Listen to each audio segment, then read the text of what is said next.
School there till I was grade 8, but I failed grade 9, so there was 9 of us in the family, so I decided my dad and mom couldn't afford to put me through school, so I decided to go to work. So then I went to work at the CN freight sheds. I stayed there till I got a job as a brakie. Then I ended up going to, I drove a gravel truck, a tandem axle gravel truck, stockpiling for the government at Bluffton, Alberta, which is up by Rimby. And I drove a truck there till, I would believe it was the end of January. Then I got a job with Brent Construction. When I first met, that was when my uncle brought him home. Jimmy, they were working at the same place. And anyway, we were living in a basement suite, my mom and I. And I thought just Jimmy was there. So I walked in and I had a false nose and the glasses and the buck teeth. And just walked in and I saw Mike, so I just walked out again. And he never did know who that beautiful girl was. He wanted to meet her, but he found me instead. We got engaged in the back seat of Tommy and Elaine's car. And his wife Elaine, who'd come from my hometown. They're a bit older than us, but we jumped around with them. Yeah, it was my mom and his mom. His mom, you wouldn't get away without a big wedding. And I'm not into all that stuff. Yeah. But anyway, the wedding was nice. It was fun. First baby, Elaine, born in 59, and Jimmy in 60 or 61. I haven't got all the dates because there's many, many dates now to remember. First house in Beverly, a lot of fun there. Well, we had a great childhood, my brother and myself, and it was always full of fun.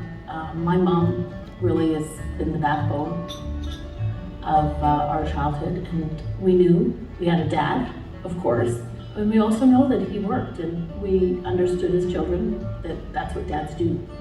When I worked for Brent Construction, I bought this truck and low bid in Highboy.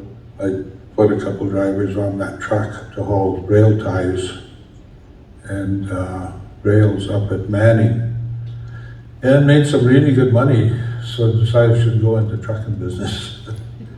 And then we started pre-made equipment in '64. At pre-made, we don't believe in safety first. We believe in safety only.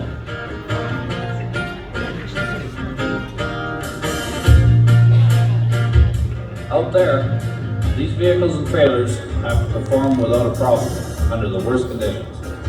It's like in a family where people trust each other.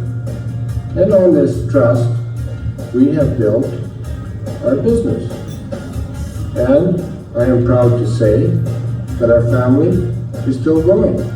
That also goes for our own people, right from the wash rack man, our shop, our office people, right to our last driver. We're a family here. And I believe that that is one of the reasons for our success.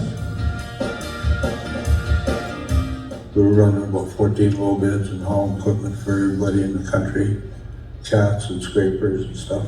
And then in '71, the downturn came and I had about $90-some thousand of receivables, and I couldn't collect about 52 of them, so I ended up having to sell 70% of the company to pay the lease operators off. The keys are in it, Jimmy.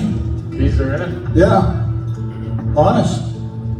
Must be unlocked. Well, Mike is an exceptional individual. I mean, in the industry, Mike is very well respected. He gives a lot of inspiration to his employees and to his company, and he provides good direction, and overall, just an exceptional person. Mike is a man of his word, and he's just integrity is everything. So we don't need lawyers. When you make a deal with Mike, the deal is done. All I have to do is fall out of here now.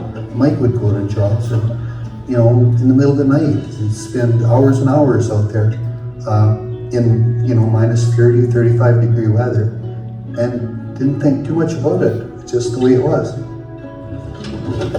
Called me one day out of the blue and he said, "Clay, you're the first one to know that I've sold my business."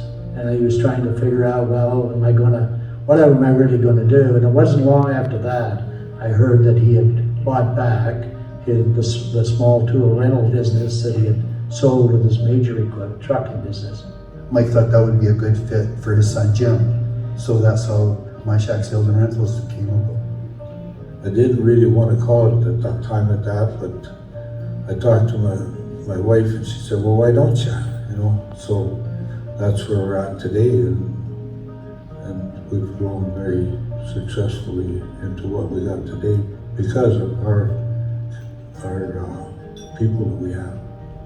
I still remember Mike's words, you know, where, you know, we'll just stay small, we'll just make a good living and with a few pieces of equipment, we'll be okay. Okay, Mike, sounds good to me. Well, guess what? It didn't stay like that for very long. So his words were after that were, you don't know, when there's opportunities, you have to go. You got to go with it or you're left behind. So I guess look around and that's where we are. Mike is just, seems like he's always 3 or 4 steps ahead of everybody. Like, he knows exactly what's going on, and when he buys a piece of equipment or something, he really in his head got to sold to somebody, or he knows what he's going to use it for. He's just got that special talent.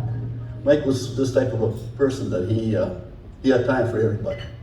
We'd be playing cards with my wife and Bunny, and at 12 o'clock or 12:30 at midnight, he would get a phone call, and his phone was open all the time to everybody. It didn't matter. You know, that was just Premi's philosophy, and that's the way Mike was. He cared about everyone. He helped a lot of people, not just family, but in the industry and out of the industry. But it was just, he cared about how people perceived Premi equipment. I had a partner, Jim Sinclair, that was dispatching for me at that time, and I asked him if he would be interested in buying the company back from Walter Staley. And he said, yeah, he would. So we bought the company back in 74. So that's where we've actually got going, and from there we actually went to different clientele, like the Beckles and the Swears and Delta projects, the people that were building oil plant sites. So decided to get some work with them, which we were getting paid for, and that kind of grew from there.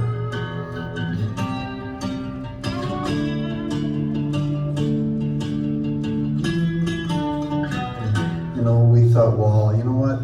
Not everyone's going to be able to purchase this company. And Mike was reaching 60 at that point. Not that that would have mattered. I mean, look at him now. But, you know, we were approached by Mullen, and we were made an offer, and we wrestled with it for probably 6 months. And once we decided that, yeah, that's what we're going to do, then we didn't look back.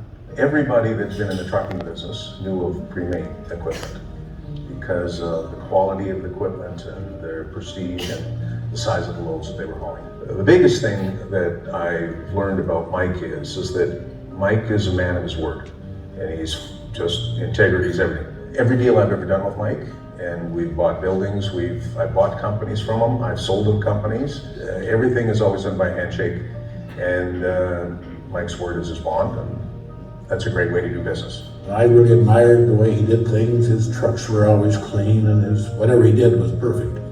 Even today, I think he knows where every piece of equipment that Myshak name is on. He knows where it's at, what it's doing, what it's costs, anything about it. And it doesn't matter what it is. Well, Myshak have always had a reputation for really good quality, exceptional service, and what they say they're going to deliver on, they deliver on. So they're as good as their word, which is something I value highly in industry. And now you can see today where the business is really growing to. He's a major player, not only I would say in Alberta, he's a major player in Canada and even parts of the there's hardly anybody in the US that has the capability of what Mike has. Congratulations, Mike, on this big milestone. It's been a pleasure working with you for the last years, and I know that there will be many more, and I look forward to a continued relationship with you. Enjoy the day, because I'm sure tomorrow morning you've got work to do.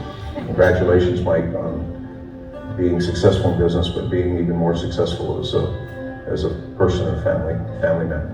I wish you all the best, you and Bon and the family, and all the success. And the main thing, Mike, is keep a smile and good health. I've got to say, a happiest life. Like, as I look back, there's not any bad memories. Yeah, I would say that I was proud of the whole family. My wife, she was the backbone of this, and still is. What else you got to say? Well,